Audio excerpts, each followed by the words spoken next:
Hey everybody, I am back after a month's absence due to a serious bout with the flu.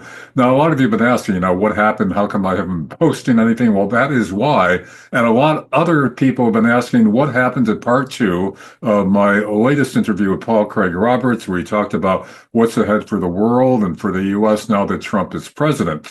Now, keep in mind, this was recorded with Paul while Trump was elected, but before he was sworn in. So some of what we're talking about in the interview you're about to see may seem a little outdated, but really, when you analyze Paul's perspective, it really is pretty much right on target as he usually is. So again, my apologies for my absence, but I hope we'll make up for that. And thank you very much for sticking with us. Paul, before we leave this topic, we should review again what Putin's beef has been. Now, the West has been portraying Putin as a bad guy. He attacked Ukraine for no good reason because it's a first step towards rebuilding the whole entire Soviet empire, reconstituting it. But really, he did have some legitimate beefs about this, where they were attacking Donbass, which was largely Russian culturally, language, identity, and all that, and the threat to join NATO, bringing NATO missiles closer to Russia's border and closer to Moscow. So those are the two big concerns that, you can really see as legitimate concerns, correct? That's correct. There are two important parts to that. You remember when Washington overthrew the Ukrainian government and replaced it with a puppet, an anti-Russian regime formed in Ukraine in 2014. And what was Putin's response was the Minsk Agreement. And the Minsk Agreement that he worked out uh, kept Donbass in Ukraine. He said, we don't want Donbass. It stays in Ukraine. And but under the Minsk Agreement, the Donbass area, the Russian area, formerly part of Russian, um, will have some autonomy so that they can have their own police force and not be persecuted. They can have their own judicial system and not be persecuted. And he got the Ukrainian government and the two breakaway Donbass republics to agree and sign the agreement. And he got France and Germany to agree to enforce the agreement. And he held on to that agreement for 8 years while the United States built an army in Ukraine, a Ukrainian army. And this army now was by 2022 poised to invade the two breakaway Russian republics and destroy them and reinstall Ukrainian control over the areas. Well, seeing this, what did Putin and Lavrov do? They made a full press court effort to get a mutual security agreement with the West. You may remember this went from December of 2021 until February of 2022. They met with NATO, they met with the EU, they met with Blinken and Washington, and the Russians did everything they could to get a mutual security agreement and got a cold shoulder. They were told flatly no.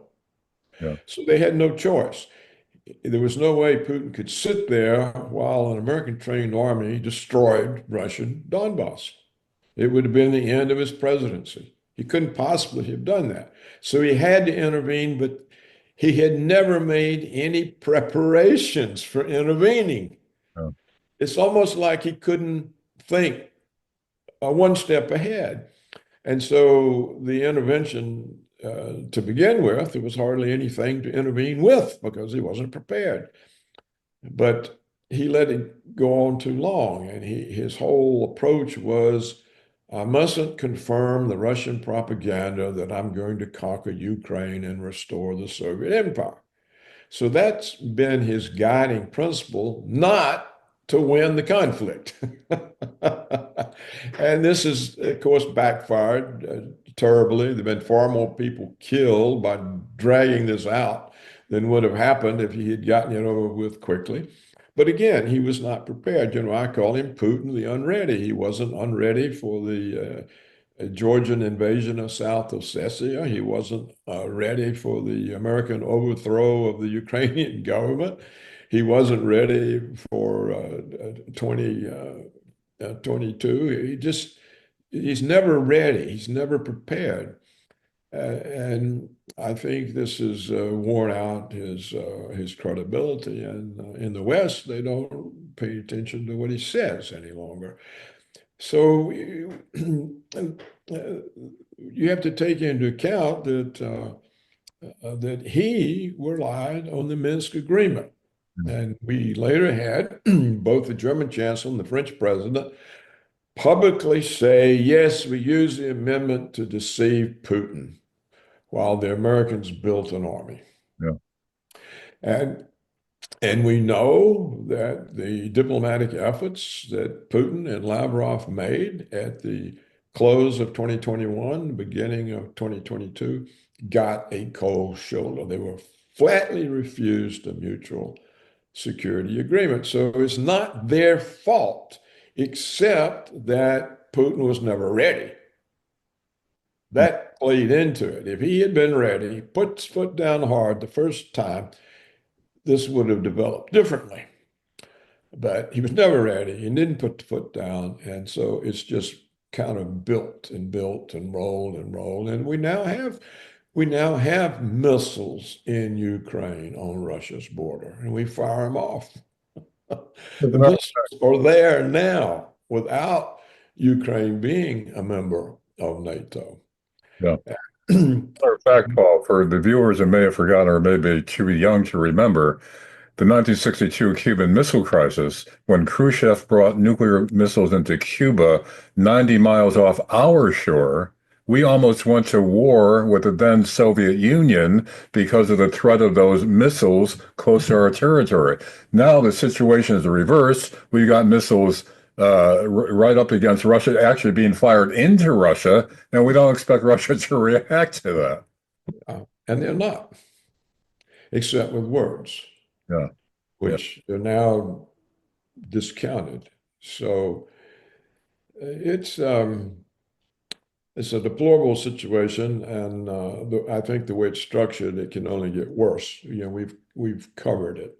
And I think Putin is wearing out the patience of the general staff of Russian nationalists, because one of the things he did do successfully was to use the war to kind of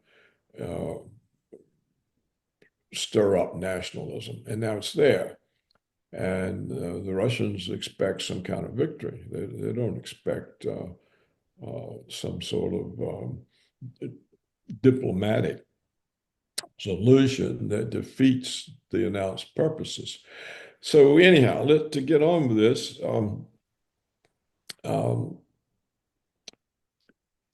it's very easy to find Trump totally distracted with Ukraine, with Iran, with whatever is going to go on now. You see, Syria no longer exists. It's the southern parts being occupied by Israel, the northern part by Turkey. The eastern part, where the oil is occupied by the United States. Trump has bragged that we're stealing the oil. Why are you proud of that? You know? Bragging. And it is part of us being tough. Making America great again is being tough. It's also making money. So, we can cover this in a later day, like how do you make money? Well, you displace American workers with cheap foreign workers. H-1B plays a big role in this, and that's a topic. Maybe our next topic one would be. That's a good topic for us. Yeah. And so how does it make America great again to cause what few remaining good jobs there are to be taken away from Americans and given to foreigners on work visas? But there's so much confusion, I think, in Trump's mind about what it is being great, and they're inconsistent with much of his agenda. And so he could very easily get off into making a few people richer at the expense of the American people and into more wars at the expense of the peace that he promised that he's going to bring. It's very easy for it to go that way, particularly when he has a Zionist government. Now, now, in the Arab world, what's happened? Well, uh, the agreed upon sellout of Syria has now made the Zionist dream of greater Israel possible, indeed likely, because we already see Israel moving into Syria, and they've announced they're there to stay. I expect as soon as they get that settled, we'll see them move into Lebanon, and that also will become occupied Israeli territory. And they've also already virtually erased Gaza in terms of a Palestinian population. So that's an expansion as well. Yeah, Palestine, I think, is gone. Yeah. See, they've been absorbing Palestine for decades, and the absorption was protected by the two-state solution. It was always a cover for the gradual Israeli absorption of Palestine. And there was really nothing left of Palestine before this war between Israel and Hamas began. It was just Gaza. The settlements in the West Bank were tiny and basically not connected. They had been reduced dramatically over the years. And so Palestine, it doesn't really exist. In fact, it didn't even exist in a physical presence because Gaza is completely, totally destroyed. There's no buildings, there's no hospitals, there's no infrastructure. There's nothing, and it's gone. And we already have reports that Donald Trump's son-in-law is investigating forming companies to develop the Gazan seacoast into resorts. So So, what's left of the Palestinians, those who haven't been killed, they're going to be pushed into the Sinai Peninsula. Is that the plan? well, that was something the Israelis floated some time back. The Egyptians didn't like it. I don't know what accommodation will be made. I speculated not long ago that they would use in northern Lebanon as a place for refugee camps to put the Palestinians. Israel wants the southern part because of the river there. They want the water resource. And so it may be that Beirut, the area there, this will be where they locate the Palestinians who have been displaced. I don't know what they would do with them. There's a lot of them in Jordan, and there are a lot of these refugee camps in Lebanon. I think I read that there have now been 3 generations of Palestinians born in refugee camps in other countries. And So that's how long the displacement of Palestine has been going on. yeah, So it looks to me like the Arab world is broken. The countries are essentially destroyed. Recently, an Israeli minister announced that they were now expanding Greater Israel, and it now includes a large percentage of Saudi Arabia. So, the Arab League, all of this is just words. There's no Arab resistance. There are no Arab states. I mean, where is an Arab state? There are a few tiny little oil emirates that have no military clout. And where is there an Arab army? You have to remember the Egyptians are not Arabs. Yeah. And what is their affection for Arabs? I don't know.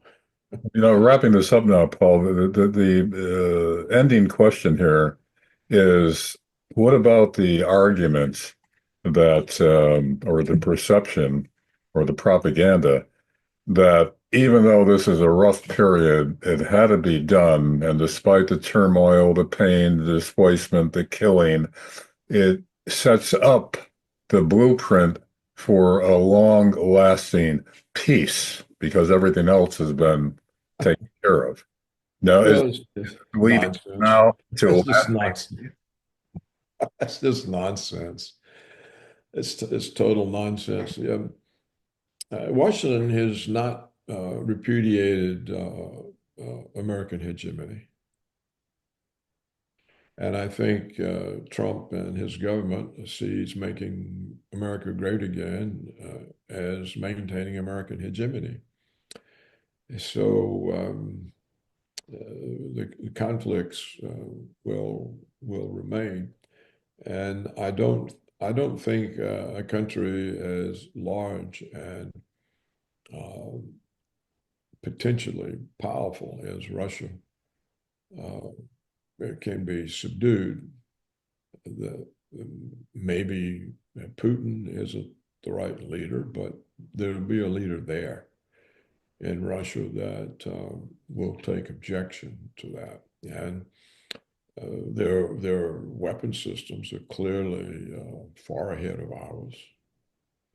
So out of all this turmoil will not come a lasting peace. No, no, no, there won't be. Well, we can. No, there can't be because Washington sees BRICS as a rival, as something that could eventually undermine the dollar as the world reserve currency, which means that for the first time since the end of World War II, we would have debt problems. We'd have to worry about the debt. If an alternative reserve currency came along, and central banks didn't want to hold their reserves in dollars, then they wouldn't continue to buy American treasuries every time we issue more to cover the deficits. You see, the American deficit, the conservatives have never understood this. It's never been a problem because when Washington's debt goes up, so does the reserves of the world banking system. And the central banks are glad to have the reserves. It just means they've got more reserves. That's all an increase in the American debt means, and more reserves for central banks in the world. So as long as the dollar's in that role, we can always pay our bills by printing money, and this is a privilege. And Washington sees the BRICS as a challenge to this privilege. If they develop their own payment systems, their own ways of settling international balances and so forth, it cuts the dollar out. So there's no reason to expect any conflict to mitigate. But we can take a different view. So let's give now, let's end on the optimistic note. What's the What signal? I'm waiting. Well, we could take one. For example, we could say that Trump will rid his administration from the distraction of war in order to focus on restoring America. And he'll come in the first day and he realizes all this distraction on war, Iran, Ukraine, this NATO, this distracts me from doing what I got to do. I got to bring back jobs. I got to increase the growth rate. I got to close the border. I got to deport at least the criminal elements we've let in, and all of the plans he has. Okay, so he could just turn his back on the wars and say to hell with that. We're not here. We don't need NATO. They're just a pain, and we got to focus on our problems. And so he could start that. He could find some way to bring American manufacturing back to the United States. If he did that, our trade deficit would simply disappear because all the offshore goods that come in, they come in as imports.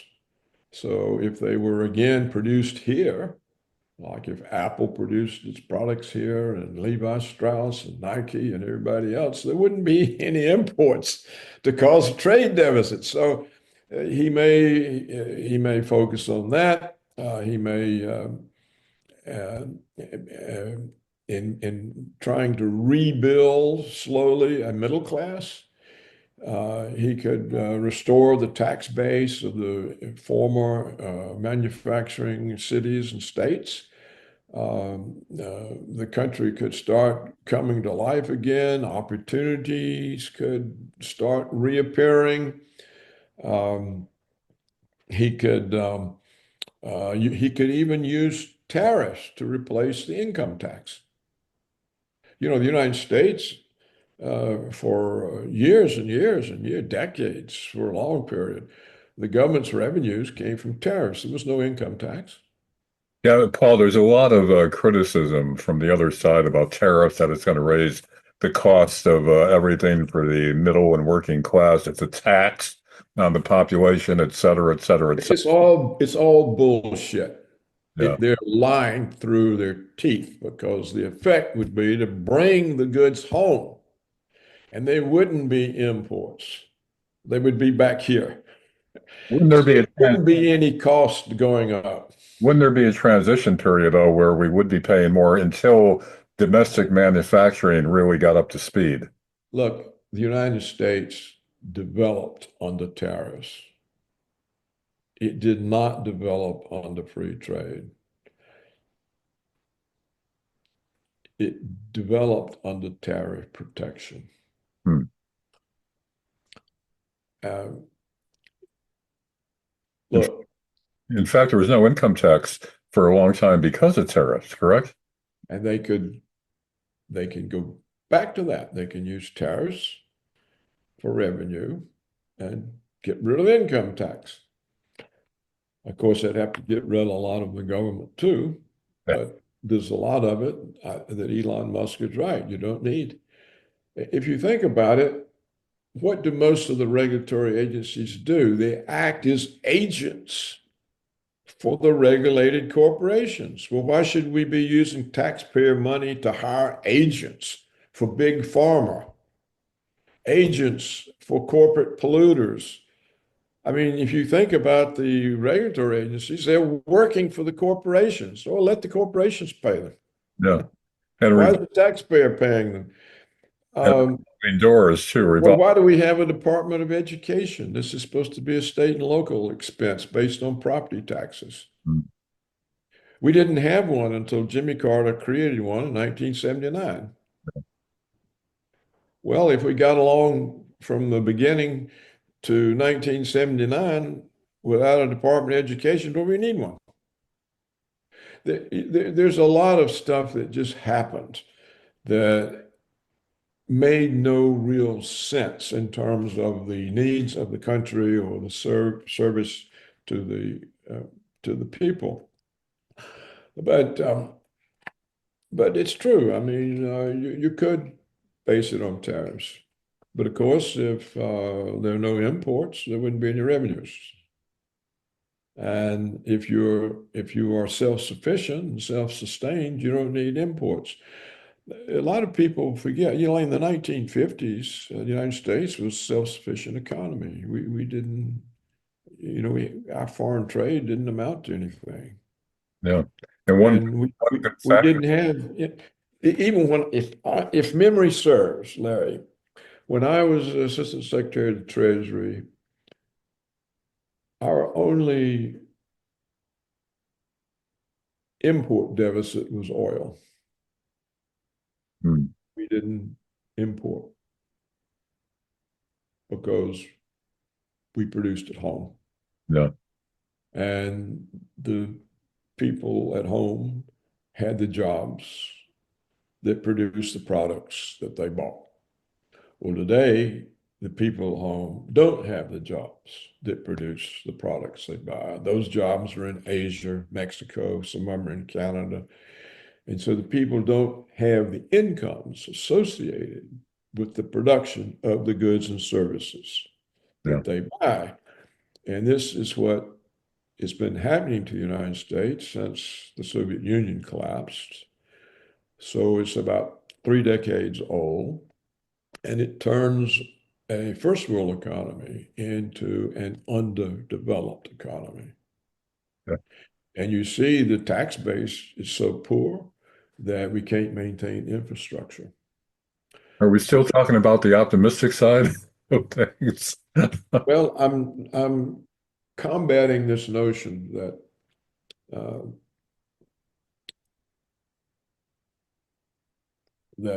we need to have goods produced offshore and not subject to tariffs, so we have low prices. I've never known a price to fall because it was produced offshore. The price of Nike shoes never fell. The price of Levi jeans never fell. Yeah. The price of an Apple computer certainly never fell. Yeah. Yeah, that's a good point. I mean, they're making it much more cheaply over there, and yet the prices here are high as ever, higher than ever. So, It's the source of profits. yeah, it's not like it's a benefit to offshore it for the That's right. consumer. We didn't get any lower prices out of any of this. Yeah, good point. Good point.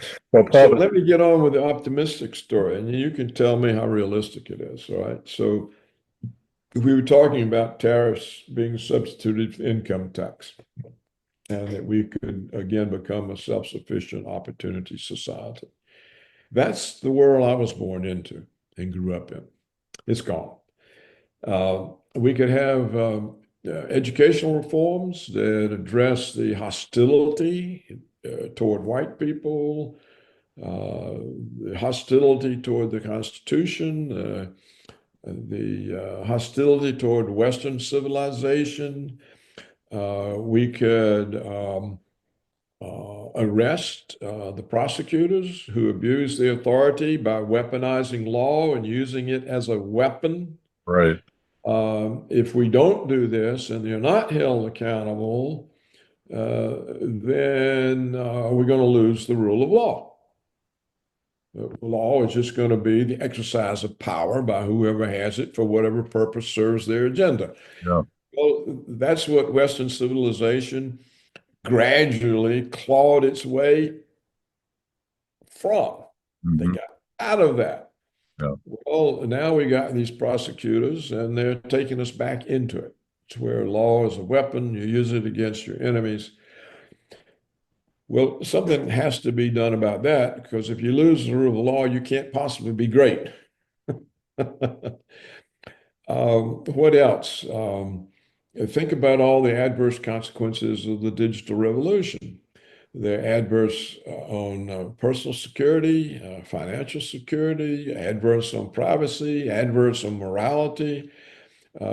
Maybe something can be done to realize that the only real beneficiaries of this digital revolution is that corporations no longer have to have customer service. That increases their profits and the bonuses for the managers. But that's the main benefit. Yeah. There's no longer any customer service. Yeah. It's imposed on the customer, and the time and stress and frustration of it is enormous. And so maybe something can be done about that. Maybe they can realize that this transhumanism stuff is really anti-humanism and stop financing it. We don't need it. Why should it be the purpose of science to make humans irrelevant? Hmm. But that's where all the money is. Yeah. Oh, AI. Where is the gain from making people irrelevant? It doesn't exist. Uh, there's so many distortions of purpose, misallocation of funds. If you're going to be great, you've got to use technology to make people more relevant, not less, not displace them. Uh, we already now have people in the World Economic Forum talking about they have to have a legislated lifetime. And when you get a certain age, you have to you have to consent to committing to a suicide machine and dying because you're irrelevant and you're using up resources. Not too many years ago, Paul, that was a subject of several science fiction movies. Now it may become reality. Well, the World Economic Forum has this transhumanism evil character, and he wants to legislate a limited lifespan. You get to live so many years, that's that. And well, how is this benefiting humanity? And and of course, regulatory agencies could be returned to their purpose, which is to regulate the industries and not serve as their agents or their shills. Um, well, now that's a happy outlook, uh, but how realistic is it? Paul, what comes to mind is this is the arc of history that's repeated itself over and over again, where, Roman Empire, I bring that up a lot. I'm of Italian descent.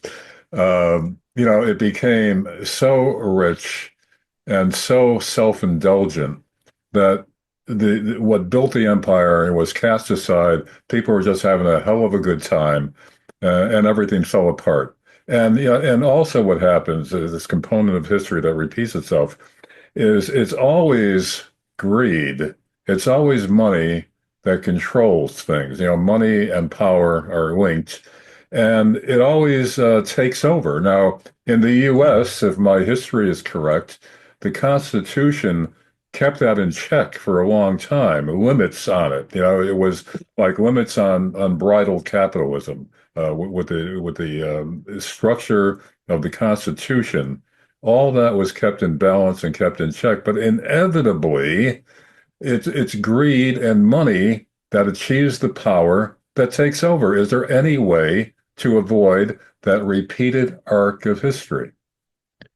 Well, once it sets in, the society goes down. Uh, and there are no known cases of restoration from the kind of corruption once it starts. In fact, that's probably the problem Trump's going to run into, that the corruption and the immorality, the lack of integrity are so ingrained that he doesn't have the resources to make America great again. You see, and it's partly religious because it was not always true that money had all the power. Character had power.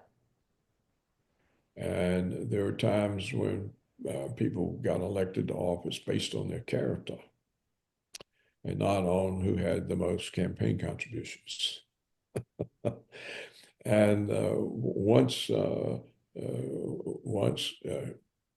you lose the character of people, then you release the power of money, and power then becomes limited to those with the money.